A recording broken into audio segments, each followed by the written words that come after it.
आज मैं आपको 6 एडिटिंग हैक्स बताने वाला हूँ जिनको फॉलो करके आपका ऑडियंस रिटेंशन ग्राफ ऐसे से ऐसा होने वाला है। इट डजंट मैटर कि आप फोन में एडिट करते हो या फिर पीसी में, इन हैक्स को कोई भी अप्लाई कर सकता है और अपने वीडियोस हाईली एडिक्टिव बना सकता है। Hack number 1, story boarding. तो मेरे बहुत सारे सब्सक्राइबर्स का मुझसे एक कॉमन क्वेश्चन रहता है कि भाई आपको समझ कैसे आता है कि एडिट करते समय स्क्रीन पे क्या दिखाना है। नो मैटर आपको कितने भी एडिटिंग टेक्निक्स आते हो, एक प्रॉब्लम जो आप as a video editor face करोगे ही इज जब आपका ब्रेन कंप्लीटली ब्लैंक हो जाएगा एंड आपको समझ नहीं आएगा कि वीडियो में एडिट करे क्या। ये प्रॉब्लम स्पेशली मेरे जैसे क्रिएटर्स के लिए और भी ज्यादा बड़ी लगती है because my videos are completely faceless. यहीं पे आता है स्टोरी बोर्डिंग, जो कि वो प्रोसेस है जिसमें हम एडिटिंग सॉफ्टवेयर खोलने से पहले अपने एडिट्स को कहीं रफ में प्लान करते हैं और उसे स्ट्रक्चर देते हैं। सोचो अगर रिकॉर्डिंग करते वक्त आपको सब कुछ एट द मोमेंट सोचना पड़े बिना किसी स्क्रिप्ट के, तो मोस्ट लाइकली आप जो भी बोलोगे वो उतना एंगेजिंग नहीं होगा। आप बहुत सारे कट्स लोगे सोचने के लिए कि क्या बोलना है एंड खुद को थका लोगे। नाउ अगर हम वीडियो एडिटिंग को भी सेम पर्सपेक्टिव से देखें तो हम में से ज्यादातर यही सेम गलती करते हैं। We start the editing without knowing कि हम स्क्रीन पर क्या शो करने वाले हैं एंड एज अ रिजल्ट हमारी एडिटिंग कुछ खास एंगेजिंग नहीं होती है। This is why storyboarding is so important. अभी एग्जांपल के लिए मैं आपको अपने इस वीडियो का स्टोरी बोर्ड दिखाता हूँ and I will also share कि मेरा थॉट प्रोसेस क्या रहता है इसमें। So you can see first scene में मैंने फायरवर्क्स बनाया है। सो इसमें मैं या तो कोई फायरवर्क का एनिमेशन डाल दूंगा या फिर सिंपली कोई स्टॉक फुटेज डाल दूंगा पिक्सेल्स या पिक्साबेस से। देन आई वांटेड कि इसके ऊपर एक टेक्स्ट आए 2025 और उसमें मुझे टाइपराइटर इफेक्ट या स्लो फेड इफेक्ट डालना था, तो वो भी लिख रखा है। इसके बाद आई वांट कि जो पूरा सीन है वो जूम आउट हो जाए और एक न्यू चैनल का पीएनजी दिखाना है, तो उसका जो लोगो है उसमें सब कुछ चला जाए, इफ इट मेक सेंस। इसके बाद ये न्यू चैनल का पीएनजी थोड़ा ऊपर चला जाएगा एंड नीचे से 5 पॉइंट्स आएंगे to visualise the points of my video. फिर आई वांट कि बैकग्राउंड में एक ग्राफ आए ग्रीन कलर का जिसको मैं एनिमेट कर दूंगा एंड फाइनली लास्ट सीन में एक ग्रोइंग चैनल का एनिमेशन होगा और साथ में मनी वाला ग्रीन स्क्रीन होगा। सो अब जो फाइनल इंट्रो बना इसके बेसिस पे वो देख लो। अगर आप 2025 में एक YouTube चैनल स्टार्ट करने वाले हो तो सिर्फ ये 5 चीजें कर लो एंड आई एम श्योर आप 99% स्मॉल चैनल से आगे निकल जाओगे। आपके वीडियोस पर इंस्टेंटली व्यूज आएंगे and you will start making money. Now you might say कि भाई अगर हम एडिटिंग को कॉपी में प्लान कर ही रहे हैं तो इससे अच्छा उसे डायरेक्टली एडिटिंग सॉफ्टवेयर में बना लेते हैं, टाइम भी बचेगा। बट द थिंग इज जब आप एक कॉपी और पेन लेकर बैठते हो तो आपके आइडियाज बहुत ही इजीली फ्लो करते हैं। आपके माइंड में किसी भी विजुअल का आइडिया आएगा तो आप उसको जल्दी से स्केच कर सकते हो, जो कि एडिटिंग सॉफ्टवेयर में पॉसिबल नहीं है। ऑल्सो पेन एंड पेपर में कोई टाइमलाइन नहीं होता है, कोई प्रोजेक्ट फाइल नहीं होता है, कोई कॉम्प्लिकेटेड इंटरफेस नहीं होता है, जिससे आपका ब्रेन भी कंफर्टेबल हो जाएगा and you will instantly feel more creative. Story boarding का कोई एक फिक्स्ड फॉर्मेट नहीं होता है जिसे आपको फॉलो करना ही है। इट्स जस्ट अ ब्लूप्रिंट जो आपको एडिटिंग करते समय एज ए रेफरेंस काम आएगा। सो अपना कंफर्ट देखो और जो आपके माइंड को समझने में आसान लगे वैसा बनाओ। लाइक मैं अपने वीडियोस के लिए पहले इंट्रो हुक को हमेशा विजुअल बाय विजुअल स्केच कर लेता हूँ, इसलिए आपको मेरे इंट्रोज में ज्यादा मेहनत दिखती होगी। फिर इसके बाद जैसे मैंने ये वीडियो बनाया था why 99% channels will never grow on YouTube, इसमें मुझे एक यूट्यूबर की जर्नी को शो करना था। सो यू कैन सी इसके लिए मैंने एक फ्लो चार्ट एनिमेशन बनाया है जो कि पूरे 4 मिनट तक वीडियो में था। तो अगर मैं इतना डिटेल्ड फ्लो चार्ट डायरेक्टली बनाने लग जाता आफ्टर इफेक्ट्स में बिना किसी प्लानिंग के, तो मुझे काफी प्रॉब्लम होती एंड दैट्स व्हाई मैंने इसका एक रफ डायग्राम 16:9 कैनवस में स्केच कर लिया था, ताकि मुझे एडिटिंग करते टाइम पता हो कि किस एलिमेंट का साइज कितना रखना है और सब कुछ कैसे विजुअलाइज करना है। इसके अलावा अगर कुछ ऐसा है जिसको through out the video consistent रखना है तो उसको भी प्लान करना जरूरी है। लाइक मेरे लास्ट वीडियो में मुझे जब भी कोर्स का मेन्यू शो करना था तो उसके लिए आई डिसाइडेड दैट मैं ये ग्रीन कलर का मोशन बैकग्राउंड यूज करूंगा जो कि ChatGPT के कलर से मैच करता है। फिर इसके अलावा जिस भी पार्ट में मुझे कुछ एक्सप्लेन करना था तो उसके लिए I decided to use a purple background to add variety. फिर मैंने ये फाइनल किया कि स्क्रीन रिकॉर्डिंग में कुछ भी हाईलाइट करना होगा तो उसके लिए इस कलर कोड का यूज करूंगा। सो कुछ इस तरह से मैं अपने एडिट्स को प्लान करता हूँ। आप चाहो तो ChatGPT का भी हेल्प ले सकते हो स्टोरी बोर्डिंग में। प्रॉम्प्ट में लिखना है you are an expert video editor, I am editing a YouTube video, give me 5 visual ideas for this line of the script. और फिर जिस भी लाइन के लिए आपको विजुअल चाहिए उसको कॉपी करके पेस्ट कर दो।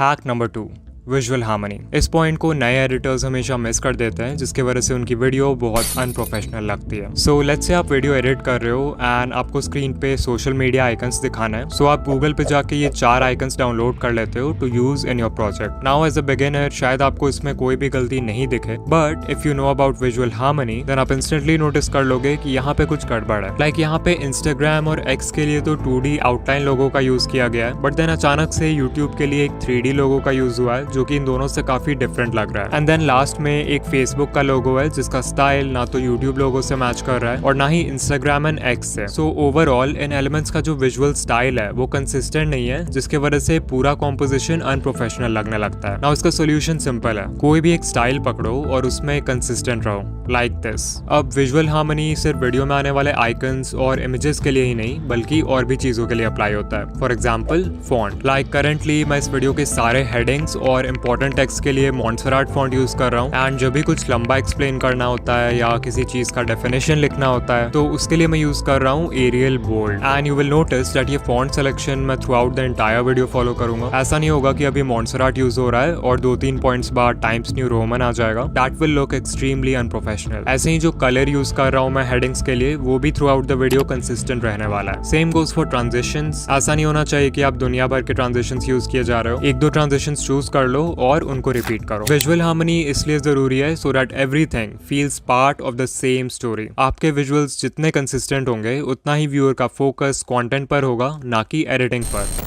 Hack number 3, sound design. When it comes to sound design आपको 2 चीजों पे ध्यान देना है, साउंड इफेक्ट्स और म्यूजिक चॉइस। साउंड इफेक्ट्स का काम है वीडियो के हर कट, हर ट्रांजिशन और हर इफेक्ट में जान डालना। ये वो चीज है जिससे व्यूअर्स आपकी एडिटिंग सिर्फ देखते नहीं बट उसे फील कर पाते हैं। लाइक जब भी स्क्रीन पे कोई एलिमेंट मूव करे तो वैसे में आप वूश साउंड इफेक्ट का यूज कर सकते हो। जब कोई एलिमेंट स्क्रीन पे अचानक से अपीयर हो जाए तो वैसे में पॉप साउंड इफेक्ट लगा सकते हो। अगर आप मेरे जैसे ट्यूटोरियल्स बनाते हो एंड आपको किसी चीज का स्क्रीन रिकॉर्डिंग दिखाना है तो उसमें क्लिक साउंड इफेक्ट यूज कर लेना बहुत सही लगता है। इसके अलावा अगर वीडियो में कुछ इंपॉर्टेंट आने वाला है या आपको सस्पेंस क्रिएट करना है तो उसको सिग्नल करने के लिए राइजर्स का यूज कर लेना एंड वो आपके एडिटिंग को नेक्स्ट लेवल पर ले जाएगा। ऐसे ही और भी कई साउंड इफेक्ट्स हैं जो हर नीश के क्रिएटर्स के पास होने चाहिए, तो मैंने इसके लिए एक प्लेलिस्ट बना दिया है जिसका लिंक डिस्क्रिप्शन में। एंड रिमेंबर कि इनको जरूरत से ज्यादा मत यूज करना, otherwise they will lose their power. Now let's talk about music choice. ये वो एलिमेंट है जिससे आप लिटरली व्यूअर के इमोशंस को हर मोमेंट पे कंट्रोल कर सकते हो, लेकिन ये तभी पॉसिबल है जब आपके पास हर मोमेंट के लिए सही म्यूजिक हो। और यहीं पे आता है एपिडेमिक साउंड जो हर क्रिएटर के लिए बेस्ट साउंड ट्रैकिंग प्लेटफॉर्म है। इनके कैटलॉग में 50,000 से ज्यादा म्यूजिक ट्रैक्स और 2 लाख से ज्यादा साउंड इफेक्ट्स हैं और ये सब रिस्ट्रिक्शन फ्री हैं, व्हिच मींस आपको कॉपीराइट क्लेम्स की चिंता करने की जरूरत नहीं है। इनफैक्ट जो भी म्यूजिक और साउंड इफेक्ट आप इस वीडियो में सुन रहे हो वो सब मैंने यहीं से लिया है। मैं इनके मूड सेक्शन का यूज करता हूँ एंड वीडियो में जो भी इमोशन क्रिएट करना होता है उसके लिए परफेक्ट ट्रैक फाइंड कर लेता हूँ। और अगर कोई म्यूजिक अच्छा लगा तो फाइंड सिमिलर पे क्लिक करते ही वैसे और ट्रैक्स मिल जाते हैं। देन लेट्स से मैं ये ट्रैक यूज करना चाहता हूँ बट इसमें जो ड्रम की आवाज है वो मुझे नहीं चाहिए, सो मैं जाऊंगा स्टेम्स वाले फीचर में जो मुझे इस ट्रैक के इंडिविजुअल कंपोनेंट्स को कस्टमाइज करने देगा। एंड मुझे क्योंकि ड्रम बीट्स नहीं चाहिए थे तो मैं इजीली इसका वॉल्यूम कम कर पाऊंगा। समटाइम्स ऐसा भी होता है कि म्यूजिक पसंद आ जाता है बट उसका लेंथ या मूड आपके सीन से मैच नहीं होता, तो एपिडेमिक साउंड ने इस प्रॉब्लम के लिए एक AI टूल लॉन्च किया है कॉल्ड अडैप्ट। इससे आप किसी भी ट्रैक को अपने अकॉर्डिंग शेप कर सकते हो, चाहे उसका लेंथ अपने वीडियो ड्यूरेशन से मैच करना हो या फिर उसका मूड चेंज करना हो, न्यू इंस्ट्रूमेंट्स ऐड करना हो या फिर ट्रैक के डिफरेंट सेगमेंट्स को रीअरेंज करना हो। अगर आप क्रिएटर या प्रो प्लान पे हो तो आप ये फीचर यूज कर सकते हो विद अनलिमिटेड डाउनलोड्स एंड इससे जो भी ट्रैक्स बनाओगे they will be 100% safe to use on any platform. Epidemic sound artist के क्रिएटिविटी को AI से रिप्लेस नहीं करता बल्कि उसे एम्पावर करता है। जब हम अडैप्ट फीचर के थ्रू रियल आर्टिस्ट के ट्रैक्स यूज करते हैं तो वो आर्टिस्ट और ज्यादा अर्न करते हैं। सो अगर आप एपिडेमिक साउंड के सभी म्यूजिक ट्रैक्स, साउंड इफेक्ट्स और अडैप्ट फीचर को ट्राई करना चाहते हो तो डिस्क्रिप्शन में दिए हुए लिंक पे क्लिक करो और मेरा स्पेशल कोड डिकोडिंग 50 यूज करो जिससे आपको 2 मंथ्स के लिए एक 50% ऑफ डिस्काउंट मिलेगा। Hack number 4, seamless editing. So when it comes to video editing मैं एक लाइन हमेशा याद रखता हूँ और वो है good editing is always invisible. इसे ध्यान से समझो, एडिटिंग का काम वीडियो को सुंदर दिखाना नहीं है। Editing is just a medium जिसका पर्पस है वीडियो के कंटेंट और मैसेज को व्यूअर्स तक पहुंचाना। सो व्हेन आई से गुड एडिटिंग इज इनविजिबल तो इसका मतलब ये है कि एडिटिंग इतनी नेचुरल होनी चाहिए, इतनी फ्लो करनी चाहिए कि व्यूअर उसे नोटिस ही ना करे एंड पूरी तरह वीडियो के कंटेंट में इमर्स हो जाए। एंड यहीं पे आती है सीमलेस एडिटिंग, यानी वीडियो को इस तरह एडिट करना ताकि वीडियो का हर सीन, हर एलिमेंट एक दूसरे से कनेक्टेड हो, ताकि सब कुछ बिल्कुल स्मूथ एंड नेचुरल वे में फ्लो करे। सो जब भी कोई एलिमेंट स्क्रीन पे आता है तो वो ऐसे ही जादू से स्क्रीन पे नहीं आ सकता क्योंकि आपके ब्रेन को ये बहुत ही रैंडम एंड जारिंग लगेगा। इंस्टेड आपको एक्सप्लेन करना होगा कि वो स्क्रीन पे कैसे आया, जिसके लिए आपको उसमें इस तरह का या फिर इस तरह का कोई एनिमेशन डालना होगा। अगर आप एनिमेशन नहीं यूज करना चाहते तो एटलीस्ट एक साउंड इफेक्ट यूज करना होगा, जैसे पॉप साउंड इफेक्ट या क्लिक साउंड इफेक्ट, जिससे उस एलिमेंट की एंट्री नेचुरल लगे। इसी तरह जब एक क्लिप से किसी दूसरे क्लिप पे कट कर रहे हो तो उसको सीमलेस दिखाना बहुत जरूरी है। इसके लिए आप ट्रांजिशंस का यूज कर सकते हो, जिससे दोनों क्लिप्स आपस में एक दूसरे से स्टिच हो जाएंगे। ऑल्सो इट्स एक्सट्रीमली इंपॉर्टेंट कि आप विजुअल्स को परफेक्टली सिंक करो वॉइस ओवर के साथ। लाइक डिड यू नोटिस कि अभी ये सीन इतना खराब क्यों लगा? इट्स बिकॉज मैंने टेक्स्ट को वॉइस ओवर के टाइमिंग के साथ अलाइन नहीं किया, और ऐसे ही छोटे मोटे मिसमैच के वजह से आपके पूरे वीडियो का फ्लो बिगड़ सकता है। इसके अलावा you also need to guide the viewers eyes, मतलब ये एक्सपेक्ट करना बंद करो कि व्यूअर्स को खुद पता लग जाएगा कि स्क्रीन पे क्या देखना है और कहाँ देखना है। इंस्टेड आपको उनके आईज को गाइड करना होगा। मान लो मेरे वीडियो का कोई सीन है जिसमें मैं बोल रहा हूँ कि इस थंबनेल के कलर्स बहुत अट्रैक्टिव लग रहे हैं, तो आप एज अ व्यूअर कंफ्यूज हो जाओगे कि स्क्रीन पे एग्जैक्टली देखना कहाँ है, बिकॉज यहाँ तो इतने सारे थंबनेल्स हैं। दैट्स व्हाई इट्स इंपॉर्टेंट कि आप व्यूअर के आईज को गाइड करके बताओ कि देखना कहाँ है। इसके लिए आप अपने सब्जेक्ट को इस तरह हाईलाइट कर सकते हो, या फिर एक जूम इन इफेक्ट डाल सकते हो उस डायरेक्शन में, या फिर सिंपली एक एरो डाल सकते हो उसके पास। The key here is to remember that हमें व्यूअर के माइंड से कोई भी मेहनत नहीं करवानी है।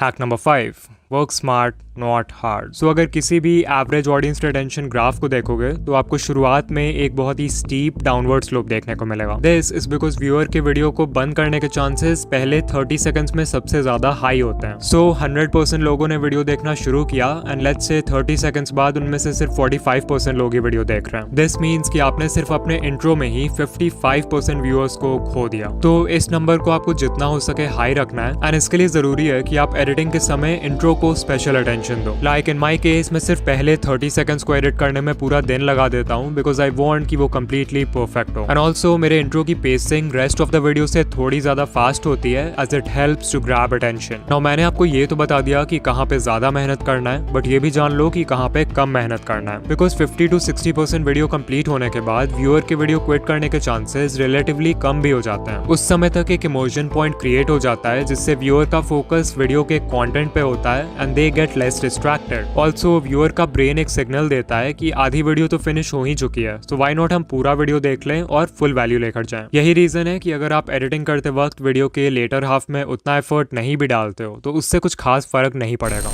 Hack number 6, don't over edit. So a lot of creators think कि वो वीडियो को जितना ज्यादा एडिट करेंगे उनका वीडियो उतना ही अच्छा परफॉर्म करेगा, जो कि पूरी तरह गलत है। ऑफ कोर्स अगर आप मिस्टर बीस्ट जैसे चैनल्स को देखोगे जिनके वीडियोस में ढेर सारे इफेक्ट्स हैं, ढेर सारे ट्रांजिशंस हैं, हर 2 से 3 सेकंड पर एक कट है, देन यू माइट थिंक कि शायद ज्यादा एडिटिंग करना ही वो सीक्रेट है जिससे मिलियंस ऑफ व्यूज आते हैं। But you have to remember कि हम सब मिस्टर बीस्ट नहीं है। जस्ट बिकॉज कोई एडिटिंग स्टाइल किसी एक चैनल के लिए काम कर रहा है डजंट मीन कि वो सबके लिए करेगा। आपको अपना एडिटिंग स्टाइल अपने ऑडियंस के प्रेफरेंस और कंटेंट के बेसिस पे चूज करना होगा। लाइक अगर एक कुकिंग चैनल की बात करें तो वहाँ व्यूअर बस ये चाहता है कि वो रेसिपी को जितना हो सके इजी और क्लियर वे में समझ पाए और फॉलो कर पाए। वैसे में मिस्टर बीस्ट वाली एडिटिंग वीडियो को पूरा बर्बाद कर देगी। आपको सिर्फ क्लीन ए रोल्स दिखाना है और उसके ऊपर सिंपल रीडेबल टेक्स्ट होना चाहिए और मे बी एक लाइट म्यूजिक ट्रैक। उससे ज्यादा कुछ भी करोगे तो वो अननेसेसरी हो जाएगा। ऐसे ही अपने ऑडियंस के एज ग्रुप को भी ध्यान में रखो। अगर ऑडियंस यंग है तो उनका अटेंशन स्पैन कम होगा, मतलब उनको एंगेज रखने के लिए आपको फास्ट पेसिंग, ट्रांजिशंस, ज्यादा ओवरलेज, साउंड इफेक्ट्स ये सब यूज करना होगा। और वहीं अगर ओल्डर ऑडियंस है तो ये सारी चीजें उन्हें इरिटेट कर सकती हैं, तो इसको थोड़ा कम रखेंगे। So I want you to remember कि एडिटिंग सिर्फ एक मीडियम है जिससे आप इन्फॉर्मेशन को व्यूअर्स तक इफेक्टिवली कम्युनिकेट करते हो। जो चीज सबसे ज्यादा जरूरी है वो है आपका कंटेंट। अगर कंटेंट अच्छा होगा तो लोग ऐसा वीडियो भी देख लेंगे जिसे डायरेक्ट रिकॉर्ड करके अपलोड कर दिया गया है विद लिटरली 0 एडिटिंग।